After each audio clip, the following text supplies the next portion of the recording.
Okay, so as a catechumen, right? Um, Again, please understand that this discussion is coming from somebody who's new. Okay, and but I think this is important because there's a thing going on between the Pope and Donald Trump, and um, one of the things on social media, and I'm just putting this out there, social media, a lot of these things are instigated by foreign adversaries. And what I mean by this is that a perfect example would be, um, I don't know, let's just take any subject matter. All right. When you look at the post, it'll show that it's a valid American account. It's coming from America. However, if you look at the origin of the account, it's coming from Turkey. So what happens is somebody in Turkey says, "Hey, let's throw this at whoever, okay, whatever subject matter," and it's a complete lie. It's sort of out there. And then what happens is news agencies review all that stuff and pick it up and then repost it.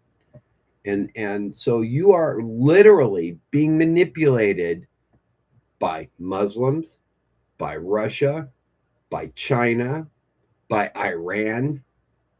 So take what you see on social media as a grain of salt. However, there are some things that's going on that are happening, and right now there's a beef between Pope Leo the 14th and Donald Trump. So let's just take one aspect of it, and that's immigration policy. So the Pope says we need to be social justice warriors and we need to let everybody in and have open borders. That's pretty much what his stance is, as I understand it. Prove me wrong. Donald Trump's like, no, we're a sovereign nation. We have borders, we have laws, and we're going to enforce them. In a nutshell, they may go about Donald Trump in his extravagant speech, in the Pope with his authority, right? Well, one of the things I've learned real quick is that there is a separation.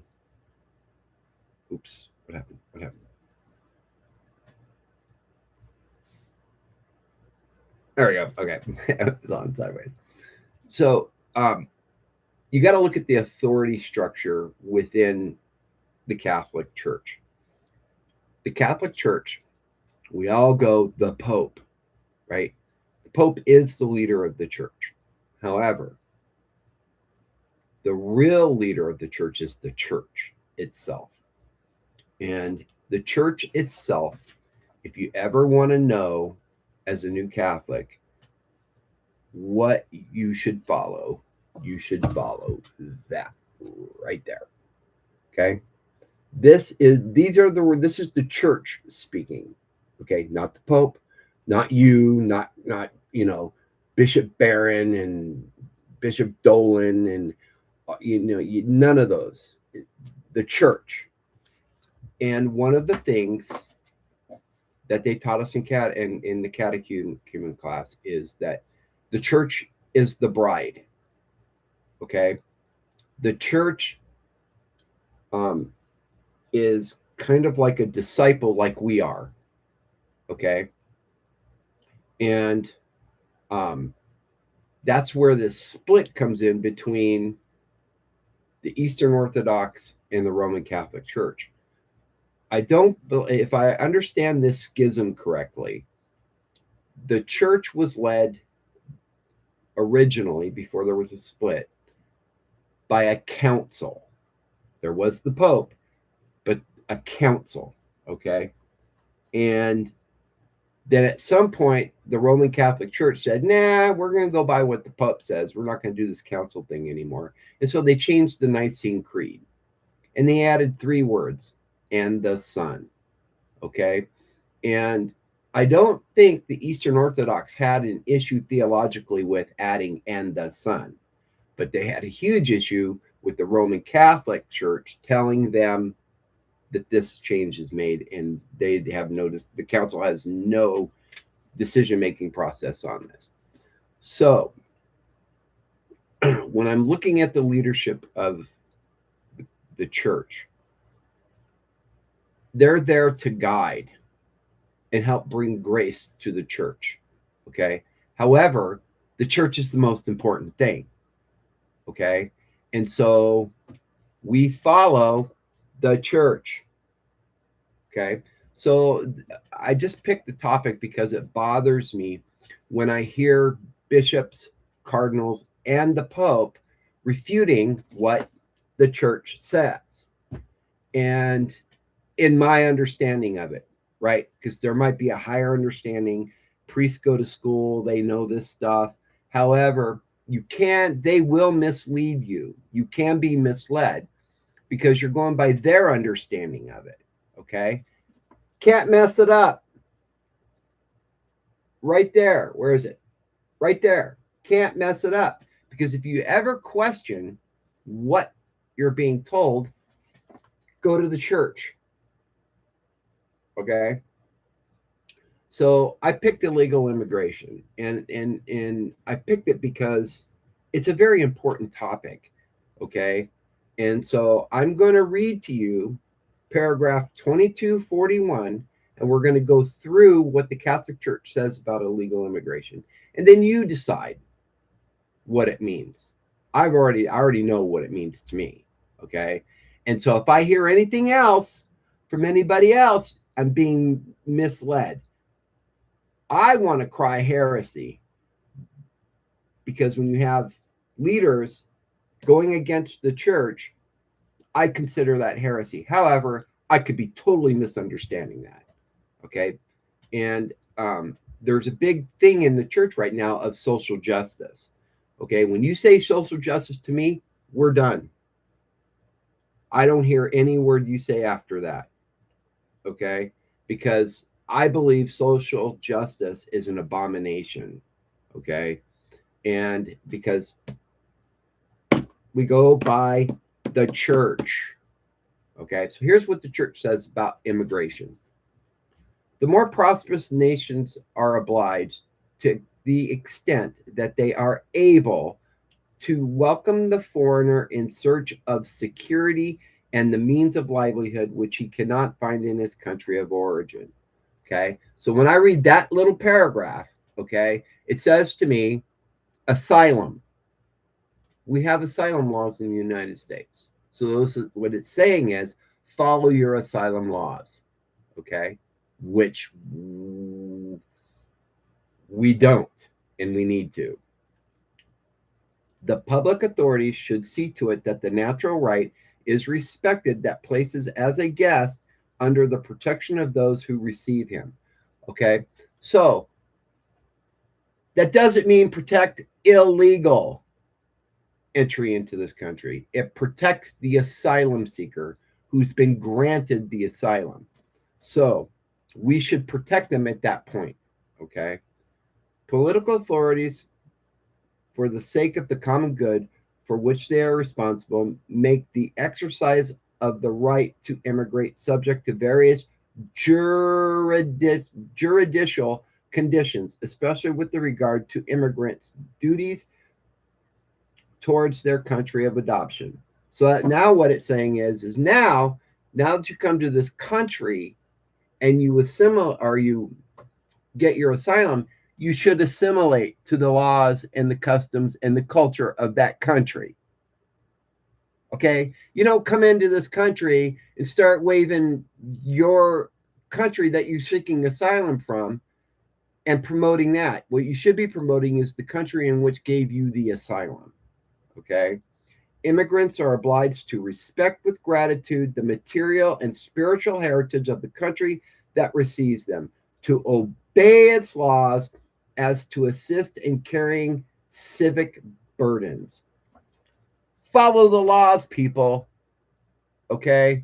So when you come to this country, you don't just jump on, oh, I'm an immigrant, so you need to let me into this country and you need to give me money. That's not how this works. Okay. And the church says so right here. Follow the laws and cultures and spiritual beliefs of that country. Okay. Does this sound like the Pope or does this sound like Donald Trump? You tell me. Okay. Again, I could be interpreting it because I'm biased. I am biased. I'll say that right now. However, you interpret it your way. Okay. The citizen is obliged in conscience not to follow the directives of civil authorities when they are contrary to the demands of moral order, to the fundamental rights of persons or teachings of the gospel. So what that means is that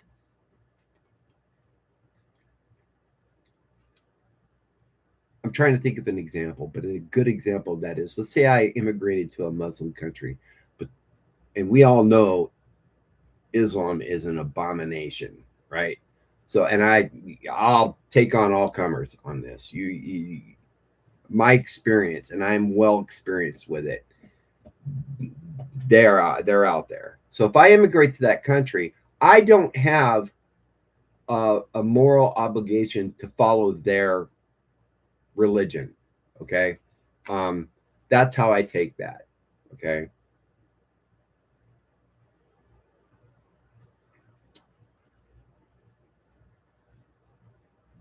Refusing obedience to civil authorities when their demands are contrary to those of upright conscience finds its justification in the distinction between serving God and serving the political community. So again, that just proves what it's saying is that um, Islam is a theological political position. So it's kind of delving in both. So if I'm a Catholic and I'm in a Muslim country, I don't have to follow their laws. Now, there might be consequences to that. Okay. So, point being, don't immigrate to a Muslim country. Okay. That's not going to happen for me. Okay. Um, Render therefore to Caesar the things that are Caesar's, and to God the things that are God's. We must obey God rather than men. Okay. So that just sticks it there. When citizens are under oppression of public authority which oversteps its competence, they should still not refuse to give or to do what objectively demanded of them by the common good, but it is legitimate for them to defend their own rights and those of their fellow citizens against the abuse of the authority within the limits of the natural law and the law of the gospel. So here's what's happening in the society. They're actually taking this verse and they're saying that our laws aren't legitimate. Okay. That there's a whole, they're Nazi and whatever. Okay. However, they're not. Okay. Our laws are pretty specific as to what it takes to become a citizen of this country. And there's nothing immoral about it. Nothing. Okay. And there's no persecution of the person legally immigrating here. There's no persecution. In fact, that's why they came here, to get the freedom, right? And those laws provide that freedom, but that specific immigrant should follow those laws. Okay. Now you'll get into, well, ICE raids and all this kind of stuff. Absolutely 100% legal, because they're going after illegal immigrants, not legal immigrants. And illegal immigrants, and they'll say, oh, there's no illegal thing such as an illegal person. Yes, there is. And the reason there is because the person himself is not illegal. Okay. But they're breaking the laws, immigration laws of this country. Okay. So therefore, they must be removed and deported. And there should be dignity applied to that. We'll get to that in a minute. Okay.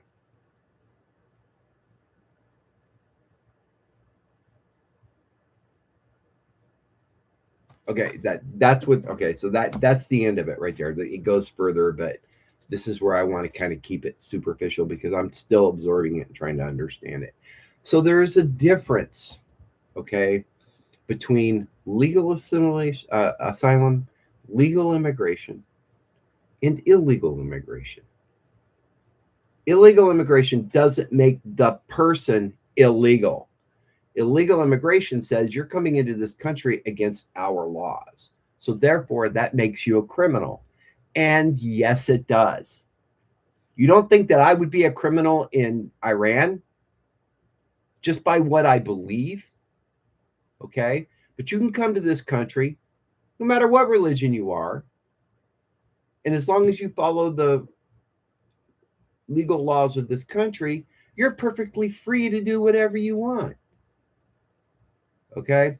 So, what does the Catholic Church, who does it more sound like? Does it sound like the Pope or Donald Trump? Yeah. I just read this. Now, if somebody has some other insight to what I just read in paragraph 2241 of the Catechism of the Catholic Church, please enlighten me. Okay? So, all of you Catholics out there that aren't reading your catechism and you're going off your feelings and you're siding on one side or the other, you need to read your catechism and understand it first. And if you don't follow the catechism, I got nothing to say to you. We need to discuss the rules and what the church says, not what one individual says or the other. That's my spew. God bless you. And let's have a discussion about it.